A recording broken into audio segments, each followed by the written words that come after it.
नमस्कार. मी भाऊ तोरसेकर. तुम्ही बघत आहात प्रतिपक्ष. मित्रांनो, जर तुम्हाला सबस्क्राईब केल्यानंतरही नोटिफिकेशन मिळत नसेल तर एक लक्षात ठेवा की मी रोज व्हिडिओ बनवतो, अपलोड करतो. तुम्ही गुगलच्या वर जे सर्च ऑप्शन असतं तिथे भाऊ तोरसेकर लेटेस्ट म्हणून सुद्धा माझे नवे व्हिडिओ तुम्हाला मिळू शकतात. बस एवढीच सूचना आहे. आजचा विषय आहे तो म्हणजे रघुराम राजन. रघुराम राजन म्हणजे कोण? जे मनमोहन सिंग पंतप्रधान असतानाच्या काळात भारताच्या रिझर्व्ह बँकेचे गव्हर्नर होते. तसं बघायला गेलं तर रघुराम राजन हे अमेरिकेचं नागरिकत्व पत्करलेले भारतीय वंशाचे असले तरी ते भारतीय नागरिक नाही. पण अशा माणसाकडे भारतीय अर्थ खात्याची सूत्र जणू सोपवली गेली होती. रिझर्व्ह बँकेचं त्यांना गव्हर्नर बनवले होते आणि पुढल्या काळात 2014 मध्ये सत्तांतर झालं. तेव्हा रघुराम राजन आपल्या जागी गव्हर्नर म्हणून होते. पण त्यांना मुदत वाढवून गव्हर्नर पदी कायम राखलं नाही, म्हणून भारतातल्या अनेक पत्रकार, संपादक आणि स्वतःला अर्थशास्त्री मानणारे गिरीश कुबेर यासारख्या लोकांनी थैथयाट केला होता. थैथयाट केला होता. नरेंद्र मोदी भारतीय अर्थव्यवस्था कशी बुडवणार आणि कशामुळे बुडवणार? तर रघुराम राजन यासारखा महान अर्थशास्त्रज्ञ उपलब्ध असताना त्याला मुदतवाढ मिळत नाही, म्हणून हे कुबेर वगैरे लोकसत्तामध्ये रकानेच्या रकाने खरडत होते. आणि दुसरीकडे मोदींच्या सरकारकडून भारतीय अर्थव्यवस्था, भारतीय बँका कशा बुडवल्या जात आहेत आणि मोदी सरकारमुळे एकूणच अर्थव्यवस्था कशी डळमळीत झाली आहे याची वर्णनं करत होते. आणि त्यांचा सगळ्यात मोठा साक्षीदार कोण होता? मुख्य साक्षीदार कोण होता? तर रघुराम राजन. पण मोदी असल्या गोष्टींना दाद देत नाही. 2002 पासून 12 वर्ष गुजरातचा मुख्यमंत्री म्हणून ज्यांच्यावर टीकेचा वर्षाव झाला, डोंगर कोसळत होते, पण तरीही पत्रकारांच्या खोट्या नाट्या टीकेला आणि नॅरेटिव्हला दाद न देता ज्या माणसाने गुजरातला देशातलं एक नंबरचं प्रगत राज्य बनवण्यापर्यंत मजल मारली, तो असल्या अग्रलेखांना आणि घाबरण्याची बिलकुल शक्यता नव्हती. आणि म्हणूनच कुबेर किंवा तत्सम लोकांनी, मोठमोठे संपादक, पत्रकार आणि अर्थविषयक पत्रकार जाणकारांनी टीकेची झोड उठवली असताना सुद्धा मुदत संपल्या संपल्या रघुराम राजन यांना मोदींनी नारळ दिला आणि पार्सल परत अमेरिकेला पाठवून दिलं. त्यामुळे अर्थातच रघुराम राजन सुद्धा विचलित झाले होते.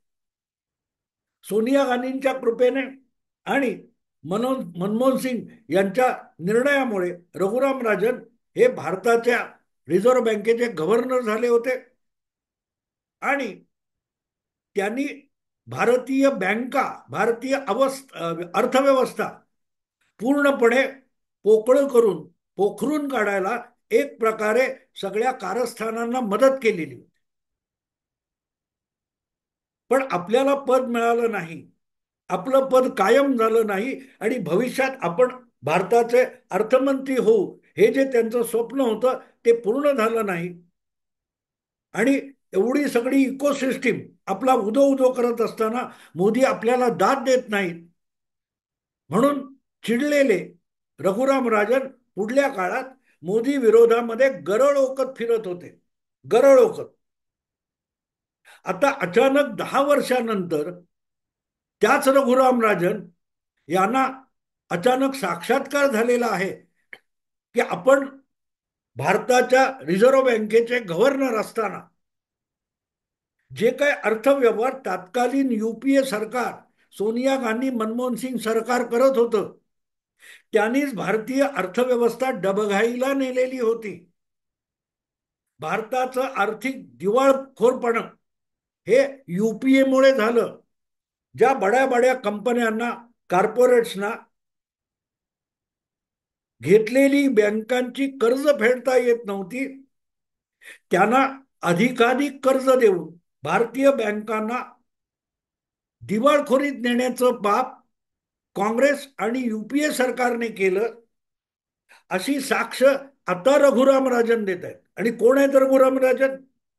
हा माणूस मोदी आणि भाजप विरोधात, मोदी सरकार विरोधामध्ये गेली 10 वर्ष गरळ ओकत होता.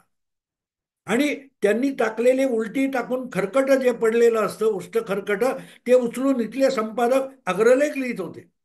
आज त्या सगळ्या कुबेर सारख्या संपादकांची अब्रू त्याच रघुराम राजांनी चव्हाट्यावर आणली आहे. कारण त्यांनी अलीकडेच एक मुलाखत देऊन युपीएच्या काळात कसं संपूर्ण भारतीय अर्थव्यवस्थेचं दिवाळं वाजवलं गेलं त्याची साक्ष दिलेली आहे.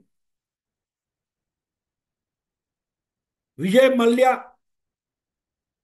मेहुल चोक्सी, नीरव मोदी यासारख्या दिवाळखोरांना घेतलेली कर्ज, हजारो कोटीची कर्ज फेडता येत नव्हती, तेव्हा ती दिवाळखोरी आहे ती लपवण्यासाठी युपीए सरकारने चिदंबरम आणि मनमोहन सिंग यांनी एक नवा शब्द तयार केला, एनपीए.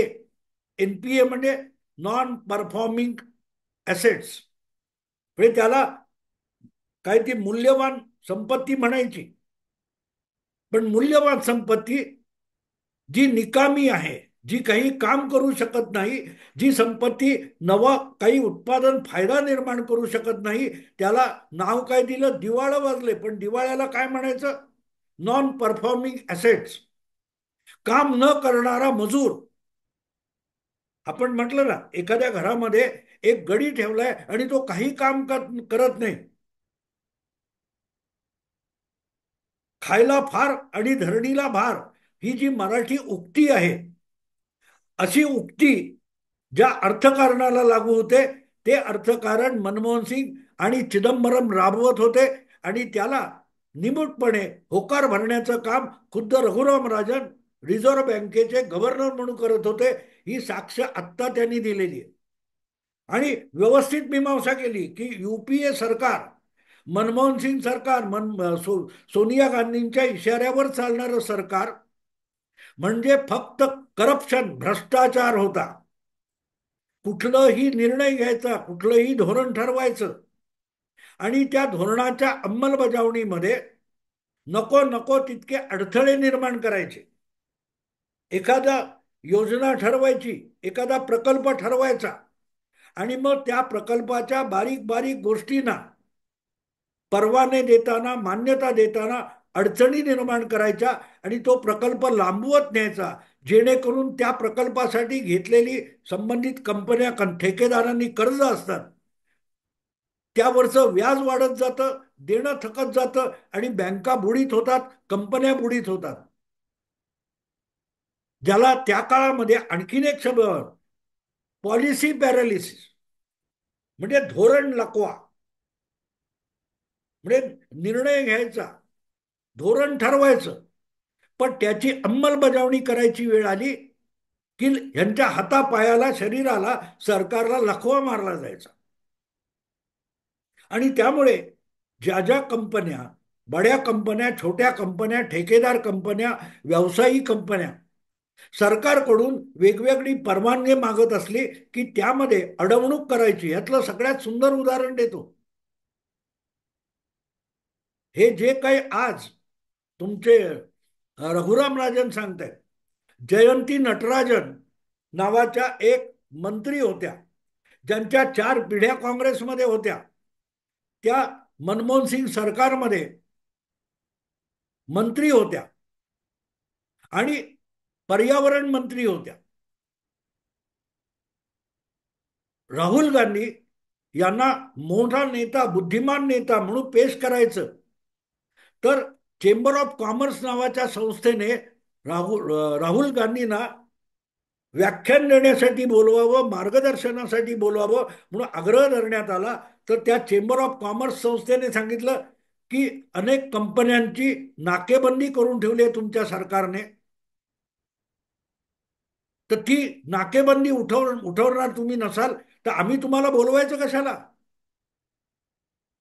ही नाकेबंदी कुठची होती? तो ओरिसा मधला एक कुठचा तरी मोठा पॉस्को किंवा असं काहीतरी कारखाना होता, कंपनी होती. तिला तिथल्या खाण आणि उत्खनन वगैरे कामं दिली होती. त्या कंपनीला दिलेला परवाना पर्यावरणाला घातक आहे, म्हणून तो परवाना रोखून धरा, तो परवाना देऊ नका, असे आदेश काँग्रेस पक्षाकडून देण्यात आले. आणि जयंती नटराजन यांनी पर्यावरणाचं काम दाखवून त्या गोष्टीला परवाना नाकारला. आणि जेव्हा चेंबर ऑफ कॉमर्स सांगतं की एवढी मोठी गुंतवणूक झाल्यानंतर तुम्ही अडवणूक करत असाल, तर आम्ही तुमच्या सरकारसाठी आणि तुमच्या सरकारच्या नेत्यासाठी आमंत्रण का द्यायचं? तेव्हा मग पहिला बळी कोणाचा घेतला गेला? जयंती नटराजन यांना पर्यावरण खात्यातून नव्हे तर मंत्रिमंडळातून हाकलण्यात आलं. चेंबर ऑफ कॉमर्सला खुश करण्यासाठी जयंती नटराजन यांची हकलपट्टी झाली. हे खुद्द जयंती नटराजन यांनी यापूर्वी 4 वर्षापूर्वी सांगितलेलं आहे. पण त्याच्या पुढची गोष्ट अशी किंवा त्याच्या अलीकडची गोष्ट अशी की जयंती नटराजन यांनी पर्यावरण मंत्री म्हणून जो अडथळा निर्माण केला, तो अडथळा निर्माण करायला सांगणारे कोण होते? तर राहुल गांधीच होते. म्हणजे राहुल गांधींनी जयंती नटराजन सांगायचं की तुम्ही असा असा परवाना देऊ नका, अडवून ठेवा. का? तर राहुल गांधी तिथल्या त्या जिथे खाणी उकरल्या जातात त्या परिसरातल्या आदिवासींना जाऊन राहुल गांधींनी आश्वासन दिलं होतं, या कंपनीच्या मुसक्या आम्ही बांधू. आणि राहुल गांधींनी आदिवासींना खुश करण्यासाठी त्या कंपनीच्या मुसक्या बांधल्या, पण मुसक्या बांधायला सांगितलं जयंती नटराजांना. आणि जेव्हा त्या कंपनी आणि चेंबर ऑफ कॉमर्सने आक्षेप घेतला, त्या आरोपीच्या पिंजऱ्यात उभं कोणाला केलं? जयंती नटराजन. म्हणजे 4-5 वर्षापूर्वी जयंती नटराजन ही यांनी राहुल गांधी किंवा सोनिया गांधी, मनमोहन सिंग यांच्या विरोधात जी तक्रार केलेली होती, तीच तक्रार आता 4-5 वर्षानंतर रघुराम राजन करतायत. की भारतीय अर्थव्यवस्था आणि भारतीय बँका डबघाईला आणण्याची धोरणं आणि अडथळे सोनिया गांधी, मनमोहन सिंग आणि चिदंबरम निर्माण करत होते. आणि त्यामुळे भारतीय अर्थव्यवस्था डबघाईला गेली होती. सुदैवाची गोष्ट अशी की 2014 मध्ये नरेंद्र मोदी जिंकले आणि त्यांनी हळूहळू करत भारतीय अर्थव्यवस्था ही रुळावर आणली, भारतीय अर्थव्यवस्थेची गाडी. म्हणजे नरेंद्र मोदी रघुराम राजन यांना बाजूला करून जेटलींच्या मदतीने अर्थव्यवस्था रुळावर आणत होते. तेव्हा टाहो फोडून रडणारे गिरीश कुबेर होते. आणि कोणाच्या आधारावर बोलत होते? तर रघुराम राजन. का? रघुराम राजन यांच्यासारखा महान अर्थशास्त्रज्ञ सुदैवाने भारताला गव्हर्नर म्हणून मिळालाय रिझर्व्ह बँकेचा. त्याला तुम्ही मुदतवाढ देत नाही म्हणून टाहो फोडून कुबेर सारखे लोक रडत होते. आज तोच रघुराम राजन सांगतो की तो अर्थशास्त्री वगैरे काय आहे, त्यापेक्षा त्याच्याच काळामध्ये मनमोहन सरकारने सोनिया गांधींच्या इशाऱ्यावर भारतीय अर्थव्यवस्था दिवाळखोरीत नेली होती. आणि गिरीश कुबेर ज्याला अर्थव्यवस्था बुडवणं म्हणत होते, त्याला आज रघुराम राजन सांगतो की मोदी ती सावरत होते, परत ठिकाणावर आणत होते. एकूणच आपल्याकडचे संपादक, अर्थशास्त्री, बुद्धिजीवी हे किती फालतू किमतीला विकले जाऊ शकतात, किती गैरसमज निर्माण करू शकतात, किती भ्रम निर्माण करू शकतात आणि पसरवू शकतात, याची साक्ष आज रघुराम राजन देतोय. आणि एकटा रघुराम राजन समजू नका, काँग्रेस पक्षाचं आज वाटोळं झालंय. त्याचं कारण युपीएची 10 वर्ष होती. आणखीन एक गोष्ट मित्रांनो लक्षात घ्या, रघुराम राजन अमेरिकन नागरिक आणि त्याच्या इशाऱ्यावर राहुल गांधी, तुम्हाला आठवत असेल, हाच रघुराम राजन 2 वर्षापूर्वी राहुल गांधींच्या पदयात्रेत सामील झाला होता. 5-7 किलोमीटर राहुल गांधींबरोबर रस्त्यावर चाललेला सुद्धा आहे. आज अचानक त्याला ही साक्ष द्यायची वेळ आली. याचा अर्थ सरळ होतो की तो सुद्धा एक बोलणारा पोपट आहे, पढवलेला पोपट आहे, पोपटपंची करतोय आणि त्याचा बोलविता धनी कोणतरी भलताच आहे. राहुल गांधी, सोनिया गांधी यांचं जे राजकारण गेल्या 10-15-20 वर्षात चाललं, याच्या मागे ते स्वतः नव्हते. त्याच्या मागे ज्याला तुम्ही डीप स्टेट म्हणतात, म्हणजे भारत विरोधी कारस्थान राबवणारी एक काल्पनिक संघटना आहे, जिला लोक टीकाकार डीप स्टेट म्हणतात. ज्याला इतर वेळेला आपण नॉन स्टेट ऍक्टर्स, म्हणजे ते कोणतं तोयबा आहे किंवा अझर मसूद वगैरे जे काही संस्था चालवतात मुजाहिदीन, त्याला पाकिस्तान सरकार काय म्हणतं? Non state actor. म्हणजे ते येऊन भारतावर हल्ला करणार, त्यांना छुपायला लपायला जागा पाकिस्तान देणार. पण भारताने त्यांच्यावर ऍक्शन घेण्यासाठी पाकिस्तानात सैन्य पाठवायचं म्हटलं की लगेच पाकिस्तान म्हणणार आमचं नाही, काय ते नॉन स्टेट आहेत, ते पाकिस्तानचं सरकारी कारस्थान नाहीये. पण मग तुम्ही त्यांना आश्रय का देता? तर नॉन स्टेट ऍक्टर ज्याला म्हणतात त्यालाच आजकालच्या भाषेमध्ये डीप स्टेट म्हणतात. अमेरिकन गुप्तहेर खातं, अमेरिकन सरकार आणि तिथले अनेक उद्योगपती जगाचं शोषण करण्यासाठी आपल्याला पाहिजे तशी सरकारं छोट्या मोठ्या अनेक देशात आणत असतात. त्यासाठी असलेली निवडून आलेली सरकारं पाडत सुद्धा असतात. आत्ता आत्ता सिरियामधून तो पळून गेला, तुम्ही बघितलं असेल. बशर बशर असद नावाचा जो तिथला दीर्घकाळ हुकुमशाह होता, कसं का असे ना, पण तो तिथला होता. त्याचं सरकार पाडण्यासाठी तिथे सशस्त्र उठाव घडवून आणणं. 4 महिन्यापूर्वी बांगलादेश निवडून आलेलं सरकार, हसीना वाजेद यांना आपला देश सोडून पळ काढावा लागला. त्यापूर्वी श्रीलंकेच्या निवडून आलेल्या अध्यक्षाला सुद्धा जीव मुठीत धरून पळावं लागलं. पाकिस्तानची दुर्दशा आपण बघतोय. लिबिया, इजिप्त, ट्युनिशिया, खूप मोठी लांबलचक यादी आहे. हे सगळं घडवून आणणारी एक अदृश्य शक्ती आहे, जिला डीप स्टेट म्हणतात. आणि राजनैतिक भाषेमध्ये त्याला नॉन स्टेट ऍक्टर्स म्हणतात. आणि मग यामध्ये एक नाव सध्या खूप गाजते, ते सोरोस, जॉर्ज सोरोस. हा एक अब्जाधीश आहे अमेरिकेतला.